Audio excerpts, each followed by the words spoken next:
नमस्ते। Reels, shorts, ऐसी दुनिया में जब लोगों का अटेंशन स्पैन 5 से 7 मिनट के ऊपर का नहीं है, करीब 3.5 घंटे की फिल्म कैसे 1,000 करोड़ कमा सकती है, वो भी ऐसी फिल्म जो 18+ है, यानी ए सर्टिफाइड है, और ऐसी फिल्म जिसको पूरे गल्फ में बैन कर दिया गया है। तो एक बहुत बड़ा मार्केट उससे छूट गया है। बावजूद उसके धुरंधर इतना धुरंधर है कि 1,000 करोड़ तक टच करने वाला है, वो भी पहले 4 हफ्तों के अंदर। अपनी रिलीज के 4 हफ्तों के अंदर ग्लोबल कलेक्शंस इसके 1,000 करोड़ तक जा रहे हैं। ये ऐसी पिक्चर है जिसको जब रिलीज से पहले प्रोपेगेंडा फिल्म कर करके इसको दरकिनार करने की बात की गई, इसको दबाने की बात की गई। कई सारे बॉलीवुड के टॉप रिव्यूअर्स थे, रिव्यू करने वाले, जिन्होंने कहा है बड़ी एवरेज फिल्म है, सस्ता टिकाऊ है, क्या फिल्म बनाई है, इसका कोई सर पैर नहीं है, बहुत वायलेंस है, बहुत खून है, ये सब कुछ कह करके किसी तरह से इस पिक्चर को खराब दिखाने की कोशिश की गई। लेकिन ये वो पिक्चर है जिसने शायद भारतीय फिल्म का और भारत के सोचने का तरीका बदल दिया, एक नैरेटिव को बदल दिया। कई लोग कहते हैं कि भारतीय फिल्मोग्राफी में और भारतीय माइंड स्पेस में बिफोर धुरंधर और आफ्टर धुरंधर एक काल आएगा, जो कि इस पिक्चर ने डिफाइन कर दिया है। और ऐसा क्यों कहते हैं?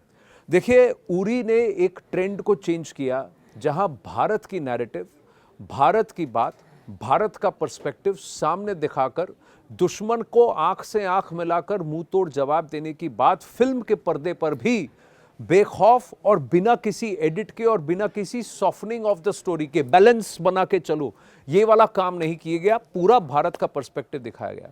अब यही ट्रेंड उसके बाद आप देखिए कश्मीर फाइल्स में देखने को मिला, फिर केरला स्टोरी में देखने को मिला, आर्टिकल 370 में देखने को मिला, 1971 में देखने को मिला, और फिर बारामूला में देखने को मिला, और अब हमने धुरंधर में देखा।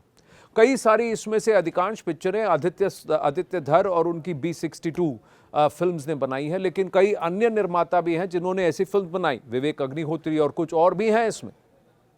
लेकिन स्टोरी टेलिंग में कि नैरेटिव को बैलेंस बनाना है, कट्टरपंथ को ज़्यादा नहीं दिखाना है, पाकिस्तान को बहुत ज़्यादा खराब नहीं बताना है, दुश्मन को भी अच्छा बताना है, ये अमन की आशा किसी तरह से हमको दिखाना है, ये पूरा जो नैरेटिव है ये कहीं ना कहीं पूरी तरह से किल कर दिया गया। 26/11 पर जो बातें इस पिक्चर में कही गई वो लोगों को शॉक कर गई। जो डॉक्यूमेंट्स जग जाहिर थे, लेकिन जिसको आज तक किसी स्टोरी टेलर ने खुल के नहीं बताया, भले ही 26/11 पर पिक्चर बनाने की कोशिश की गई हो, ये सारी बातें साफ साफ कहना, सच को सच की तरह कहना, सच को सजा बुझाकर बनाकर नहीं कहना, ये सब इस पिक्चर ने कहीं ना कहीं नैरेटिव बदल दिया है। और जो लोग ऐसे नैरेटिव्स को कुचलने का काम करते थे, बॉलीवुड के अंदर भी एक लॉबी बन गई कि जो लोग ऐसी पिक्चरों में काम करेंगे उनको दूसरी पिक्चरों में काम नहीं मिलेगा। एक्टर्स को कह दिया जाता था कि भाई तुम ये पिक्चर मत करना, नहीं तो आगे की तुम्हारी प्रोजेक्ट्स नहीं मिलेंगी। कई सारे कैरेक्टर्स, कई सारे लोगों ने जो अहम किरदार निभाए, उनको पिक्चरें नहीं दी गई, उनके पिक्चर्स ड्राई हो गई। और ये सब काम बॉलीवुड के अंदर एक कबाल ने, एक नैरेटिव ने किया।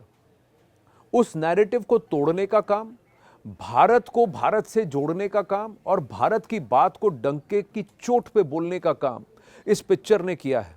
और एक और बात है, वायलेंस हो, एक्शन हो, रोमांस हो, म्यूजिक हो, स्टोरी टेलिंग को अगर आपने ऑनेस्ट रखा और आपने व्यूअर को बेवकूफ़ नहीं समझा, इंटेलिजेंट समझकर उनको सच्ची बात दिखाई और तरीके से दिखाई, तो लोग बैठ के देखने को तैयार हैं।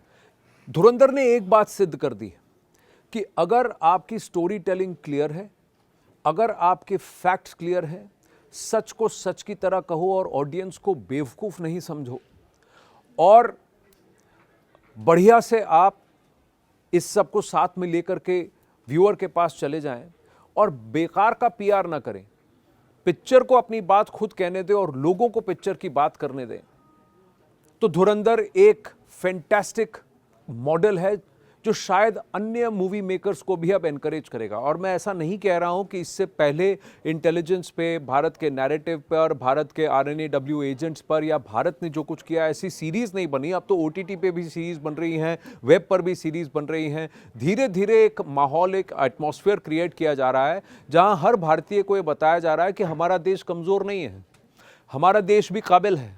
हमारे देश के में भी ऐसे सरफिरे हैं जो देश के लिए अपनी जान देने को तैयार है और उनके लिए देश सर्वोपरि है। और ये अनसंग हीरोज हैं, इनके तो हम नाम भी नहीं जानते। और अगर ये पकड़े जाते हैं तो हम इनको, जैसा उसमें कहा जाता है, पकड़े गए तो भाई हमारा तुमसे कोई लेना देना नहीं, तुम रोग एलिमेंट हो और तुमको हम स्वीकार भी नहीं करेंगे। और ये कई सालों तक होता था।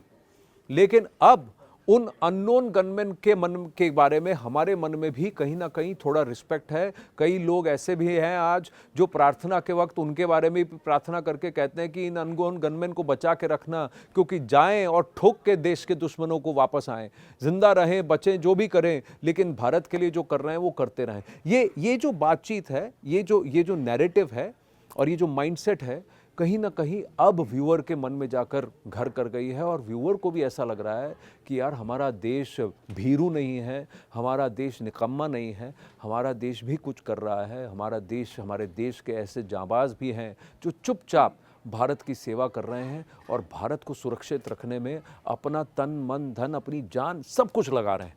ये जो पार्ट कहीं ना कहीं धुरंधर ने इसको अंडरलाइन किया है और जनता ने भी इसीलिए इसको स्वीकारा है, उसको नवाजा है।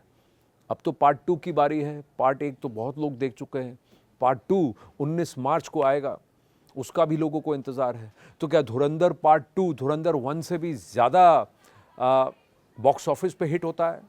मुझे नहीं लगता कि मेकर्स को इसकी परवाह है। मेकर्स ये चाहते हैं कि हर भारतीय इसे देखे और सच से जुड़े और कहीं ना कहीं कॉलर अप सबका हो, प्राइड एक सब में फील करे कि भाई हमारे देश में भी धुरंधर है।